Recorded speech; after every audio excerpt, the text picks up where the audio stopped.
Saat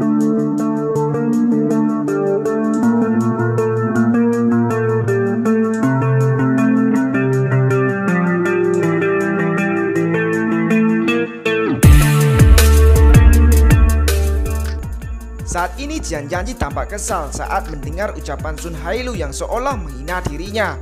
Sun Hailu tidak peduli akan kemarahan Jian Jianji dan Sun Hailu juga tidak merasa bersalah dan ia tetap mengatakan kata-kata yang merendahkan kepada Jian Jianji. Cui sendiri tidak tinggal diam dan Cui membalas hinaan Sun Hailu dan ia menyarankan Sun Hailu untuk tidak bergerak karena nanti takutnya dada implannya akan meledak. Jian Jianji yang sadar Cui membantu dirinya. Jian Jianji lalu melihat ke arah Cui dan di dalam hatinya Jian Jianji merasa sedikit terkejut. Tapi berbeda dari Jian Jianji, sesaat Sun Hailu mendengar hinaan Cui, Sun Hailu spontan menutup dadanya dan ia tampak marah. Cui pun meminta Sun Hailu untuk tidak perlu marah akan hal ini. Jika tidak, hal ini akan membuat make up di wajah Sun Hailu luntur dan memudar. Sun Hailu menjadi tambah marah dengan hinaan Cui lagi dan lagi. Dan Sun Hailu hanya bisa menggertakkan giginya sambil menatap Cui penuh kemarahan. Namun tidak berhenti sampai di sini. Cui dengan senyuman meringis di wajahnya. Cui lalu berkata, bukankah wajah Sun Hailu sendiri saat ini hanyalah wajah hasil operasi plastik? Sontak, kali ini semua orang yang mendengar ucapan Cui, mereka semua tidak bisa menahan tawa mereka dan mereka semua tampak tertawa lepas. Sun Hailu jadi super duper marah dengan hinaan Cui kepadanya dan ia sadar apa yang Cui ucapkan benar. Dadanya memang implan dan wajahnya hasil operasi plastik. Dan saat ini Yang Ling yang juga dengar hinaan Cui, ia pun membela Sun Hailu, bertanya apakah Cui yang merupakan guru biasa berani menyinggung Sun Hailu.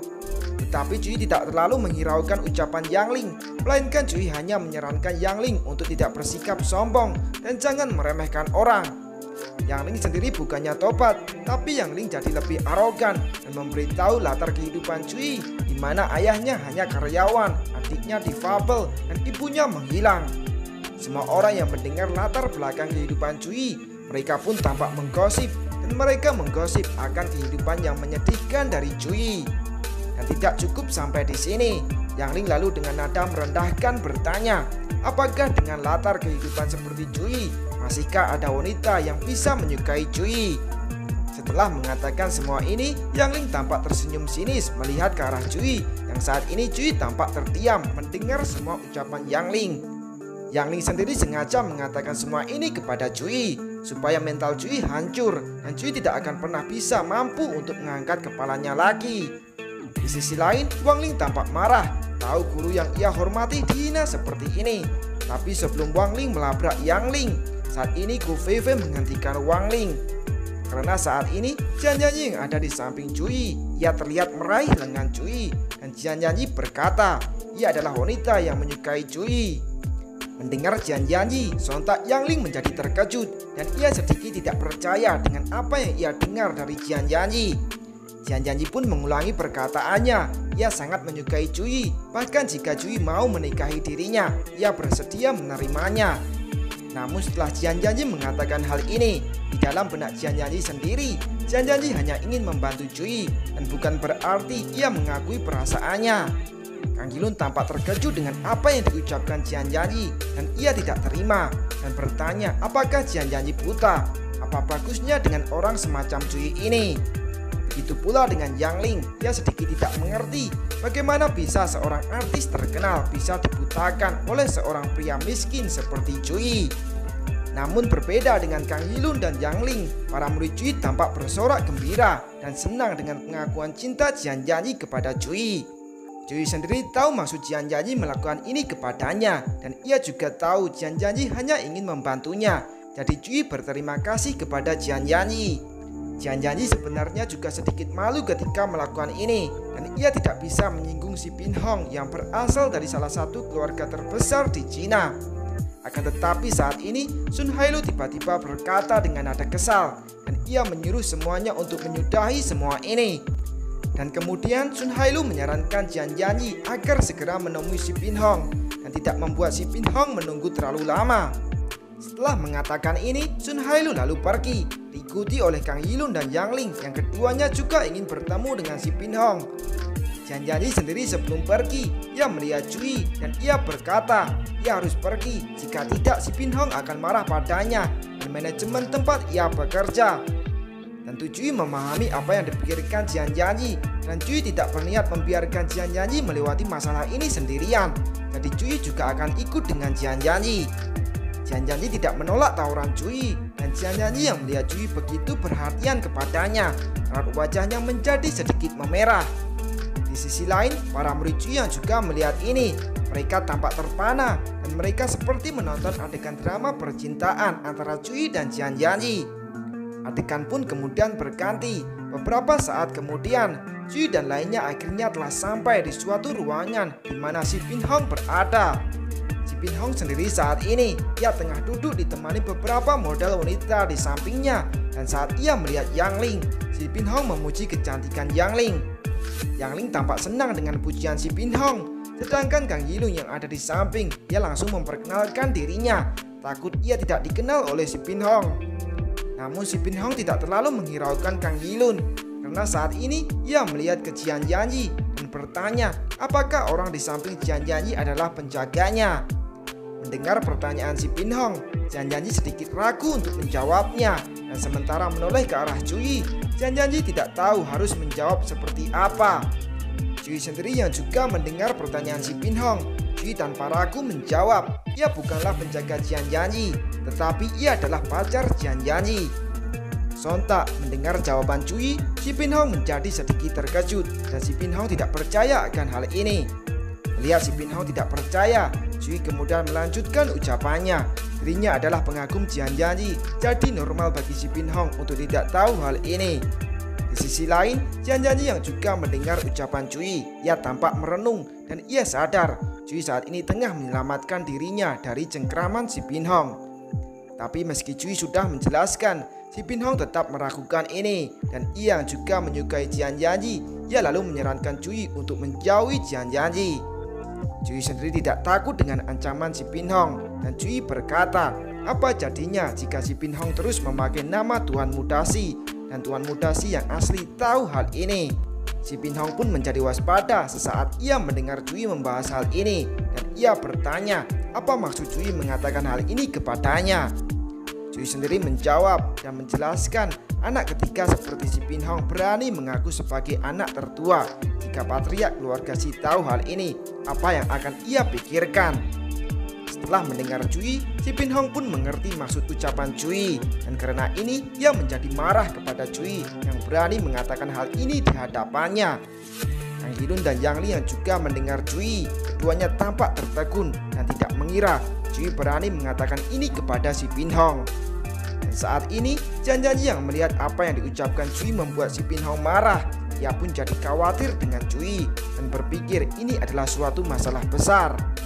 Akan tetapi meski begitu, Jian Janji tidak berniat membiarkan Cui melewati masalah ini sendirian. Dan apapun yang terjadi, ia harus membantu Cui. Adegan pun berlanjut. Saat ini si Bin Hong yang marah. Si Bin Hong lalu memerintahkan anak buahnya untuk segera memberi pelajaran kepada Cui. Mendapat perintah, terlihat seorang pria botak berbadan besar sudah sampai di belakang Cui dan ia sudah siap untuk memberi pelajaran kepada Cui. Namun sebelum pria botak ini melancarkan aksinya, saat ini dari arah belakang terdengar suara seseorang yang tiba-tiba datang dan menyuruh pria botak untuk berhenti. Suara ini ternyata berasal dari Jiang Kun dan Jiang Kun yang baru datang, ia bertanya kepada si Bin Hong, apakah si Bin Hong berani mencari masalah dengan Cui. Yang Ling dan Kang Yilun yang melihat Jiang Kun datang dan bahkan Jiang Kun membela Cui, keduanya pun terkejut karena keduanya juga tahu siapa sebenarnya Jiang Kun ini. Si Bin Hong sendiri yang juga melihat Jiang Kun datang, ia tampak sedikit muram. Apalagi ia yang melihat Jiang Kun membela Cui, ia tidak tahu kenapa Jiang Kun melakukan ini. Jiang Kun mengabaikan raut muram di wajah si Bin Hong dan ia menyuruh si Bin Hong untuk minta maaf kepada Cui. Jika tidak, ia akan membatalkan bisnis di antara keduanya. Si Bin Hong tampaknya tidak takut dengan ancaman Jiang Kun dan si Bin Hong tanpa pikir panjang menolak untuk meminta maaf kepada Cui.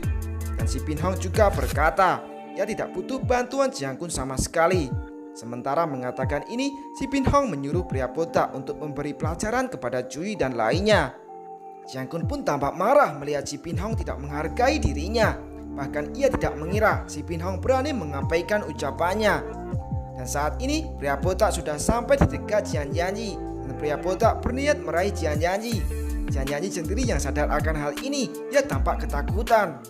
Namun sebelum pria botak berhasil meraih Jian Jianyi, saat ini tiba-tiba sebuah tangan terlihat menggenggam pergelangan tangan pria botak. Orang yang melakukannya tentunya adalah Cui, dan tidak berhenti sampai di sini. Cui lalu meraih bahu pria botak, dan Cui bermaksud melempar pria botak. Si Bin Hong yang melihat ini, ia hanya bisa terpaku diam di tempat, dan tidak ada yang bisa ia lakukan selain melihat pria botak terlempar ke arah ia berdiri. Dan adegan berikutnya, tanpa bisa dihindari, pria botak yang dilempar Cui, pria botak pun jatuh tepat mengenai si Bin Hong. Cui sendiri setelah melakukan hal ini, Cui lalu mengepalkan tangannya, dan Cui tersenyum puas dengan aksinya kali ini. Akan tetapi, Jian Jianyi yang melihat aksi Cui, ia menjadi khawatir dan meminta Cui menyudahi masalah ini, karena yang ia tahu di keluarga Si ada seorang Grandmaster. Dan terlebih lagi, Grandmaster backingan keluarga Si adalah seseorang dari departemen spesial yang terkenal di Cina. Jadi Grandmaster ini bukanlah Grandmaster biasa. Di sisi lain, si Bin Hong juga tahu akan Grandmaster ini yang bernama Chang Hong, dan ia lalu memakai reputasi Grandmaster Chang Hong untuk mengancam Cui. Namun sesaat si Bin Hong memberitahu Grandmaster yang dimaksud adalah Chang Hong, Jiang Kun tak kuasa menahan tawanya, dan Jiang Kun pun tertawa lepas. Kang Yilun dan Yang Li yang melihat Jiang Kun malah tertawa. Keduanya berpikir apakah Jiang Kun ini sudah gila karena takut saat mendengar Grandmaster Chang Hong. Tentu Jiang Kun tertawa bukan karena gila maupun ketakutan, tetapi karena ia melihat si Bin Hong dan lainnya tidak tahu hubungan apa yang dimiliki Cui dan Chang Hong. Dan saat ini Cui yang juga tahu Grandmaster yang dimaksud adalah Chang Hong, ia tidak perlu menahan diri lagi, dan ia akan memberi pelajaran kepada si Bin Hong. Menyadari niat Cui, si Bin Hong pun menjadi panik dan ketakutan, dan si Bin Hong hanya bisa memperingatkan Cui untuk tidak mendekat kepadanya. Dan selanjutnya, adegan berikutnya hanyalah suara teriakan penuh kesakitan dari si Bin Hong, dan suara ini terdengar sampai seluruh area di kapal pesiar. Cui sendiri setelah ia selesai memberi pelajaran kepada si Bin Hong, Cui merasa urusan di sini sudah cukup, dan Cui mengajak Jiang Kun dan Jian Jianyi untuk pergi. Sementara saat ini, karakter jahat seperti Yang Ling dan lainnya, mereka lalu bergegas membantu si Bin Hong berdiri, dan mereka tampak khawatir dengan kondisi si Bin Hong. Dan untuk si Bin Hong, saat ini wajahnya tampak babak belur, dan di dalam hatinya, si Bin Hong tidak akan melupakan masalah ini, dan ia akan balas dendam kepada Cui. Adegan pun kemudian berlanjut, dan masih di kapal pesiar. Terlihat Cui, Jiang Kun dan Jian Jianyi tengah berkumpul bersama. Jian Jianyi sendiri, ia masih tampak khawatir dan menyarankan Cui agar segera pergi dari Pulau Qiaomi, karena si Bin Hong pasti akan balas dendam kepada Cui. Jiang Kun yang melihat kekhawatiran Jian Jianyi, ia hanya tersenyum ringan, dan ia berkata Jian Jianyi memang pantas bersanding dengan Cui. Jian Jianyi tampak malu mendengar ucapan Jiang Kun, dan ia meminta Jiang Kun untuk berhenti bercanda, karena masalah saat ini menyangkut keluarga Si. Jiang Kun masih tetap tidak menganggap serius ucapan Jian Jianyi, dan bagi Jiang Kun, keluarga Si tidak akan bisa dapat berurusan dengan Cui. Mendengar Jiang Kun, Jian Jianyi sempat tidak percaya, dan apakah ini mungkin? Bukankah Cui hanyalah seorang guru biasa? Cui yang masih melihat Jian Jianyi tetap mengkhawatirkan dirinya. Cui hanya menyarankan Jian Jianyi untuk tidak perlu khawatir, dan memintanya untuk kembali dahulu. Jian Jianyi dengan enggan hanya bisa menuruti ucapan Cui, dan karena ia tidak bisa membujuk Cui, ia berkata jika Cui butuh bantuan, ia akan siap membantu Cui. Cui yang mendengar ucapan Jian Jianyi, ia dengan tampang bertanya apakah ucapan Jian Jianyi ini bisa dianggap sebagai pengakuan untuk dirinya. Sontak, Jian Jianyi pun tampak malu mendengar Cui seakan salah paham dengan apa yang ia ucapkan, dan karena tidak tahan lagi, Jian Jianyi pun pergi dengan rasa malu di hatinya. Adegan pun berlanjut, setelah Jian Jianyi pergi, sekarang tinggal Cui dan Jiang Kun, dan untuk Cui, ia lalu mengeluarkan HP-nya dan ia berniat menghubungi seseorang. Melihat ini, tentu Jiang Kun mengerti siapa yang akan dihubungi Cui, dan dengan tampang masam, Jiang Kun berpikir kali ini si Bin Hong akan mendapat masalah besar. Dan sementara saat ini, di suatu tempat, tepatnya di kediaman keluarga Si, Saat ini terlihat seorang pria tua yang tengah duduk di kursi. Pria tua ini adalah kepala keluarga di keluarga Si, dan ia bernama Si Chen-lang dan juga kakek Si Bin-hong. Dan orang yang duduk di samping Si Chen-lang saat ini adalah Chang Hong. Dan Chang Hong sendiri adalah teman dari Si Chen-lang sekaligus backingan keluarga Si. Sedangkan di sisi lain juga terlihat beberapa anggota keluarga Si yang juga hadir, dan mereka tampak kagum dengan Chang Hong yang merupakan seorang Grandmaster. Namun di saat Chang Hong dan Si Chen-lang tengah asik mengobrol, tiba-tiba saat ini HP milik Chang Hong berbunyi dan sepertinya seseorang ingin menghubungi Chang Hong. Chang Hong yang menyadari ini, ia kemudian melihat kontak nomor orang yang menghubunginya, dan ia melihat orang yang menghubunginya ternyata adalah Cui. Tahu orang yang menghubunginya adalah Cui, Chang Hong lalu memberitahu Si Chen-lang. Orang yang menghubunginya adalah Cui, orang yang Si Chen-lang cari. Si Chen-lang pun menjadi terkejut setelah mendengar ini, dan ia bertanya, apakah yang Chang Hong maksud adalah Cui, orang yang mengalahkan Scar sebelumnya. Chang Hong tidak langsung menjawab pertanyaan Si Chen-lang, melainkan ia meminta Si Chen-lang untuk menunggu, dan ia akan berbicara dulu dengan Cui. Si Chen-lang sendiri hanya bisa menuruti permintaan Chang Hong, dan di benaknya ia memikirkan rencana untuk membuat koneksi dengan Cui. Akan tetapi realita tidak seindah ekspektasi, karena setelah Chang Hong berbicara beberapa kata dengan Cui, terlihat tiba-tiba raut wajah Chang Hong tampak muram. Chang Hong sendiri kemudian bertanya kepada Si Chen-lang, apakah di keluarga Si milik Si Chen-lang terdapat anggota keluarga bernama Si Bin-hong. Mendengar pertanyaan, Si Chen-lang tidak tahu maksud Chang Hong menanyakan hal ini, dan dengan ragu Si Chen-lang menjawab Si Bin-hong adalah cucu ketiganya. Chang Hong yang mendapat jawaban, Chang Hong lalu memberitahu informasi bahwa Si Bin-hong telah menyinggung Cui, dan Cui ingin mendengar pendapat keluarga Si. Si Chen-lang tidak langsung terkejut atau takut setelah mendengar informasi ini, dan ia bertanya, bukankah Chang Hong juga Grandmaster, jadi apa yang perlu ditakutkan? Chang Hong sendiri lalu bertanya balik kepada Si Chen-lang, apakah Si Chen-lang tahu berapa usia Cui saat ini yang sudah mampu mengalahkan Grandmaster? Si Chen-lang pun tanpa ragu menjawab, orang yang dipanggil Cui pasti seorang pria tua berusia 60 tahun, dan usia 60-an adalah usia normal bagi Grandmaster. Tentu jawaban Si Chen-lang ini salah, karena selanjutnya Chang Hong menjawab Cui masihlah berusia 20-an tahun, dan pencapaian Cui di masa depan tidaklah terbatas. Sontak mendengar jawaban Chang Hong, Si Chen-lang pun jadi terkejut, dan ia tidak mengira ternyata Cui ini masih berumur 20-an tahun dan sudah jadi Grandmaster.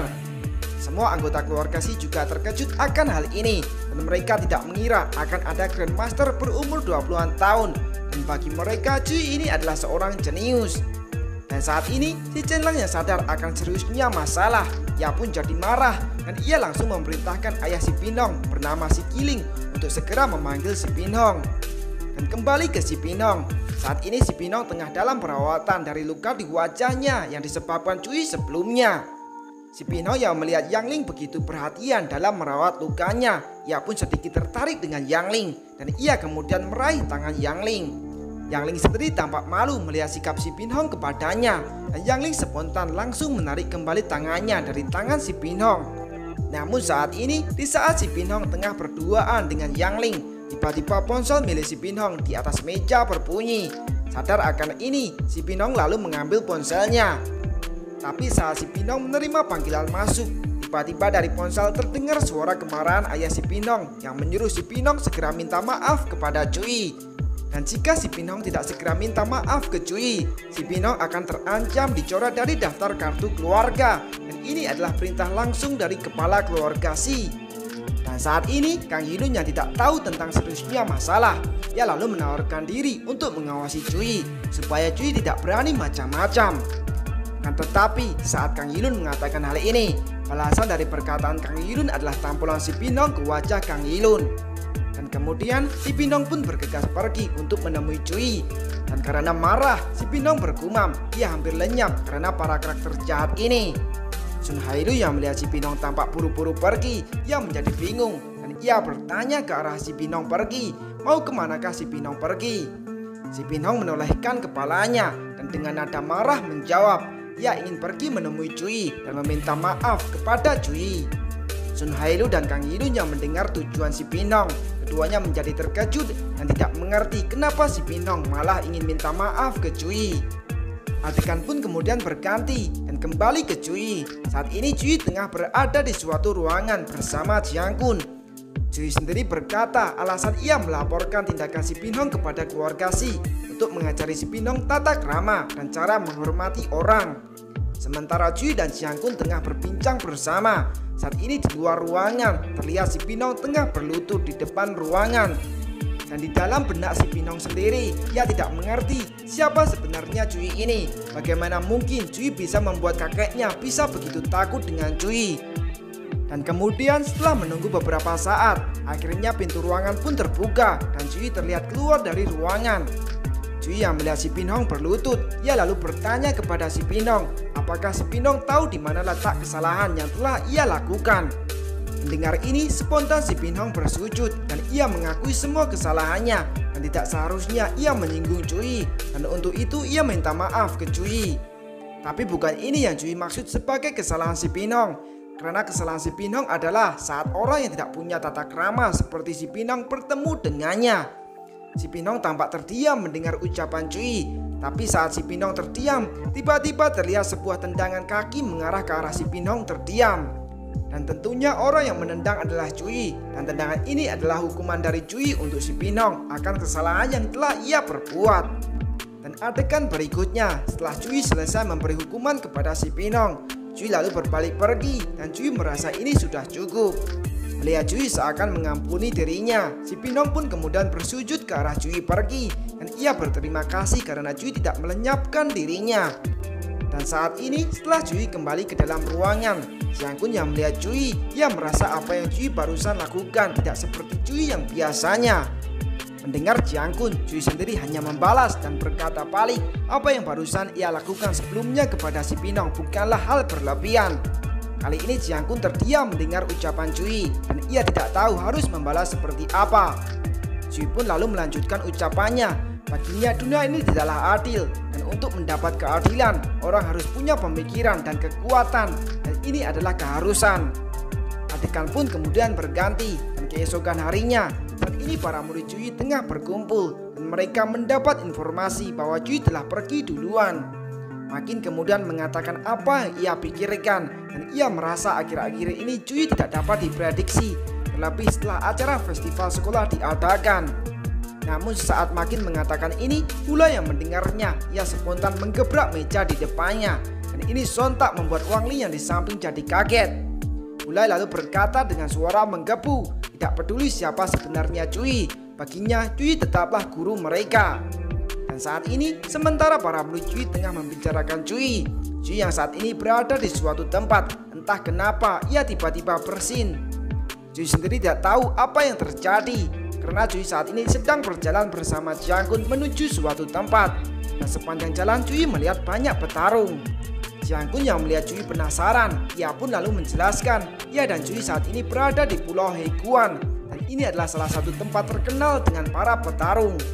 Setelah mengatakan ini, Jiang Kun lalu menyarankan Cui ke suatu tempat, dan tempat tersebut adalah arena tinju di mana para petarung berkumpul. Dan beberapa saat kemudian, saat ini di sebuah arena tinju, terlihat dua orang petarung tengah bertarung dan semua penonton bersorak melihat pertarungan tinju ini. Cui dan Jiang Kun sendiri keduanya juga sudah sampai di sini, dan Jiang Kun lalu memberitahu Cui di tempat tinju ini semua orang bisa melakukan taruhan. Cui yang mendengar Jiang Kun, ia pun menoleh ke salah satu arah, dan seperti yang dikatakan Jiang Kun, tempat tinju ini memang populer, bahkan para sultan juga ada di sini. Jiang Kun pun juga menambahkan, meski tempat tinju ini kecil, tapi penghasilan dari tempat tinju ini perharinya bisa mencapai jutaan. Akan tetapi kali ini Cui tidak terlalu mendengarkan ucapan Jiang Kun, karena saat ini perhatian Cui teralihkan ke salah satu arah, melihat seseorang yang datang. Orang yang datang adalah seorang wanita bersama dengan seorang pria tua di belakangnya, dan wanita ini bernama Lin Qiaoman. Cui sendiri mengenal wanita ini, dan di kehidupannya sebelumnya Lin Qiaoman ini adalah pacar dari sepupunya yang bernama Zhu Yonggu. Namun perhatian Cui tidak hanya tertuju ke Lin Qiaoman saja, melainkan pada pria tua yang datang bersama Lin Qiaoman, dan Cui melihat pria tua ini adalah seniman bela diri.